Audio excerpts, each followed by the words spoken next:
Hey, little piggies, welcome back to the Chan here. We got another fun one. I love people sending me videos like this. This is great, but Joe Manchin here getting totally chastised and talked down to. I think what you are doing is rude. I don't know what he says, but he basically, I think that's at the beginning of the video here. He just starts off chastising him like a child, but a blunt warning here saying, hey, shut the F up. Senator Joe Manchin basically trying to cut off the line of questioning that Josh Hawley was putting forward to the witness, and they have a bit of a measuring contest here. They do not get along, and Manchin likes to pretend like, oh, you're full of bravado and bluster, and you attack everybody, and I'm so virtuous, and I'm like the tender old man, and you need to chill out, but we all know the truth in the end run. Cue the Satan clip. Well, between the socialism and the attacks on Christianity and, and the twerking, I realized my work here is done.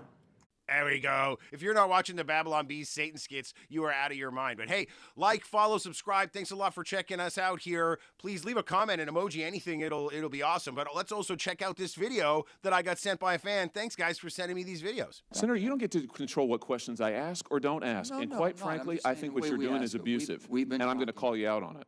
Okay? Oh, I'm going to call you out many times, too. Well, that's fine. And Mr. Chairman, I have to say in conclusion, you may not like my questions, but I'm going to keep asking them. I made a commitment to the people in my state. I'm going to come right here. I'm going to be a bulldog. I'm going to ask the questions, and you can interrupt me as much as you want, cut me off, take my time away, but I promise you I'm not going to stop. Mr. Boudreaux, let me start with you. Are you aware that there is currently a strike going on nationwide by auto workers in this country? I'm aware of the auto workers strike. Yeah. So I just returned from my home state of Missouri. We're in Wentzville, Missouri. That's right outside St. Louis. About 4,000 workers are striking. I was on the picket line with them on Monday, talking to them about their concerns, what it is they hope for their future. I talked to folks who were as young as 20 and had been there for a couple of months, and folks who had been there for 40 years and were nearing retirement.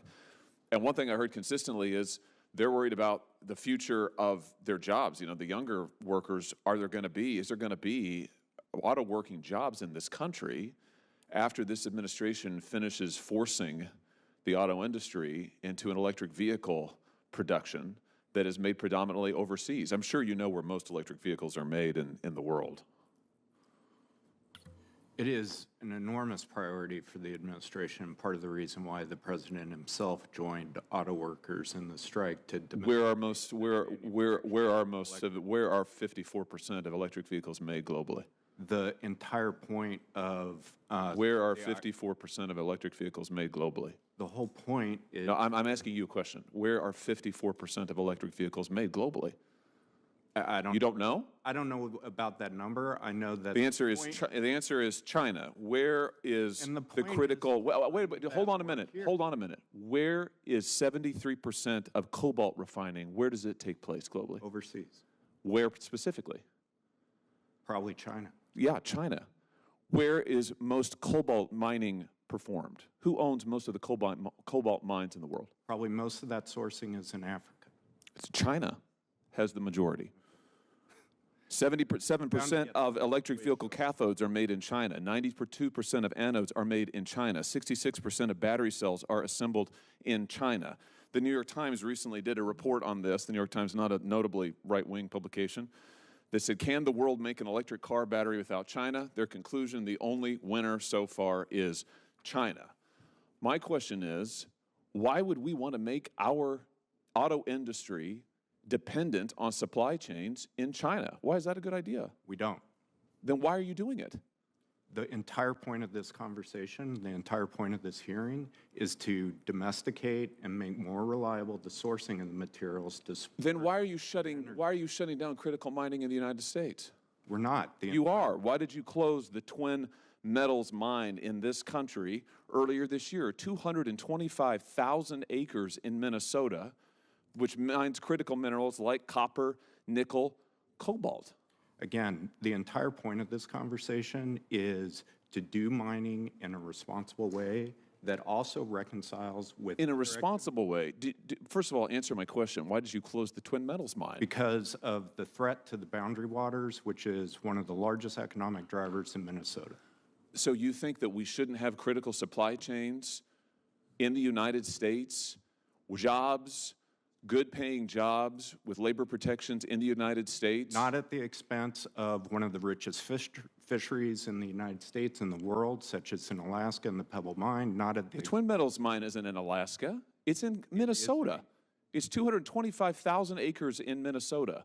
Correct. And my point is, as we look to accelerate the development of domestic critical mineral mining, we have to do it in a way that does not conflict with and deplete other important aspects of the economy. In northern Minnesota, that includes the recreation economy and the boundary waters, which is one of the main drivers of tourism. So you're going to prioritize recreation over good-paying jobs here in this country for mining? You're going to withdraw this mine that has been online and now shutter it? The number of jobs generated by the boundary waters and tourism dramatically outpaces the potential of that mine. I thought it was critical that we had supply chains in this country, and yet you're shutting down critical mineral production in this country. Do you know instead what that's making us reliant on? Do you know what China's labor practices are? For instance, at their cobalt mine in the Democratic Republic of the Congo. Have you seen the reporting on this? You'll get no argument for me that domestic sourcing... They use child labor is the answer to my question. Child labor. In harrowing conditions. And also religious China minorities. uses Uyghur labor, slave labor. Yes, they do. And yet, you are making us dependent on imports from the Democratic Republic of the Congo, controlled by China, from Chinese-controlled and owned mines all across the world. You're shutting down our mines here in the United States. Well, we disagree about all of that. Would you support, well, facts are facts, and sometimes they're tough. But what's going to be really tough is when we don't have any auto jobs left in this country because you ship them all overseas. When we can't mine anything in this country because you're shutting it all down. And we all know why. It's in pursuit of your radical environmentalist agenda. That's the real answer here. Your time is up. Let me just say this, Senator, that first of all, the Twin Metals project has never operated. It's never been operational. You know, Senator, with due respect, I've sat here and listened to my colleagues who went 2 and 3 minutes over. So I've been very patient. I think I'm the last person to question. Maybe it's Senator Lee. Senator Lee's waiting for you. Okay. Well, I'd be happy to. Second round? That'd be Second fine. round? I'll sit here. I'm happy to do it. I'm But sure we're not you'll here- give me some time. We're not here to berate. We're basically here to try to get information how to do it. We've passed legislation, which I don't think you voted for. They give us more dependency as far as, Senator, I'm here to ask questions and to get answers. well, you're here to, it's demagoguery. I mean, you're basically attacking every witness we have. You always have. I'm sorry, we just disagree, okay? And we're going to go with our second round. Let me just say this to Senator Hawley. I'm sorry if you believe I've been differential. But on that, I know our busy schedules you have and other different committees. Everything that you are saying, we feel the same, and it's been bipartisan on both sides. I'm going to go to Senator Murkowski first for her second round, then come right back to you. That's fine, Mr. Chairman. I just say this, though. Don't characterize my questions as demagoguery when I'm trying to get answers. Sir, We've had people in front of here up at this committee. we've been through this because everybody basically has asked the same questions you were on that. Senator, you don't get to control what questions I ask or don't ask. No, and no, quite I'm not. I'm frankly, just I saying think the what way you're we doing ask is it. abusive. We've been and I'm going to talking. call you out on it, okay? Oh, I'm going to call you out many times too. Well, that's fine. There's not a problem, but I'm in chairman right now and you're not out of order. Mr. Boudreaux, let's come back to the question of the Congo that we were talking about. So if you are opposed to the child labor practices of China in the Congo, will you support the legislation introduced by some of our colleagues in the House that would prohibit all imports of cobalt mined using child or forced labor? I'm sorry, I'm not familiar with that legislation. Senator Boudreaux, if you That's- could put your microphone so we could just put it over towards you, because I think, there you go, like that. Okay.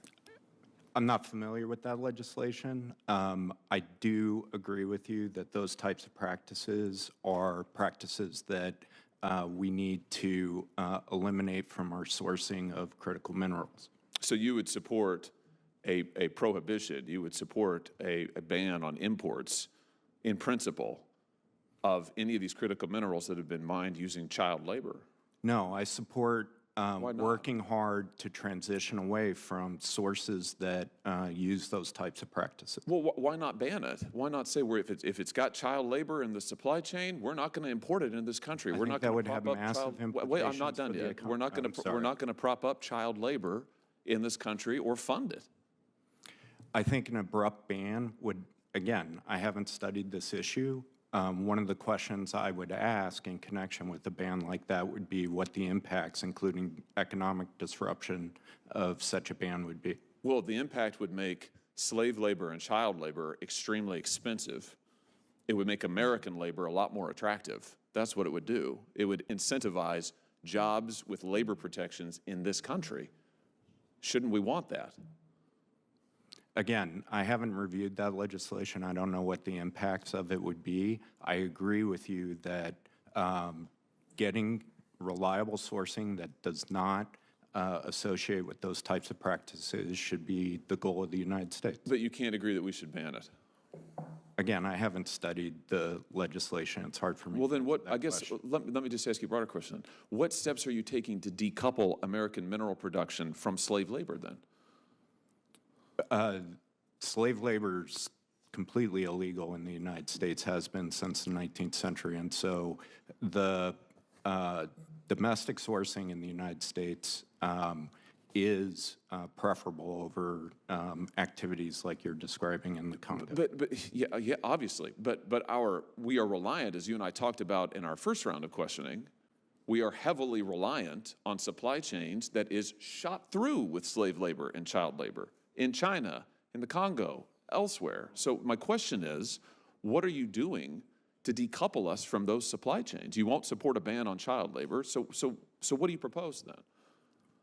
This was the purpose of the interagency working group that I chaired. This is the entire thrust of the report that we issued earlier this month, is how do we increase the reliable sourcing of these materials.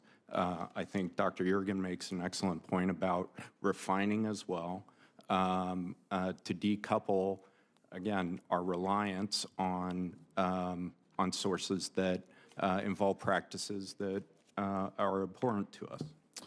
Well, all I can say is, I don't know why it makes any sense to be shutting down critical mineral supply chains in this country, shutting down mines in this country, mandating further reliance on China and other overseas supply chains that are dependent on slave labor and child labor, while workers in our country are facing the loss of their jobs. I think it's just crazy, to be honest with you. I think it's just crazy.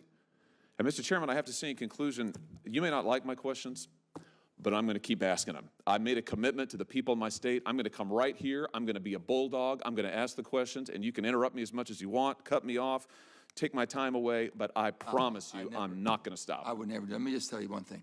I agree with what you're saying. I just don't like the way you say it. How's that? That's your right, but you know We what? have a different. I'm going to keep on keeping on. Here's the thing. We all agree. You know, if you'd have been able to be here, and I know because of other committee assignments, but we were going through all of these things. That was the only thing I got frustrated on. So with that being said, there's not a person here that doesn't understand. We are absolutely upset. This whole thing about the Congo, I've been speaking to people down there. It's horrible what's going on. They want to change. They're going to have our help. And I agree with you. We shouldn't accept any child labor. I'm on the bill, I think. But with all that being said, we've got to do more permitting here. We've got to do, because basically we're allowing the EV, our whole EV dependency now, moving in that market quicker than what we can ever supply. And my whole reason to basically fight this administration is because I do not want to become dependent on our, basically, our transportation mode on an unreliable supply chain. That's what will happen. I've waited for, I was old enough in '74, we talked about that, oil embargo. I had to wait in line to buy gas to go to work. I don't want to wait in line to buy a battery from China to go to work. So I agree, we're on the same path, I think. We just have a different way of approaching it, that's all. And that, I respect that.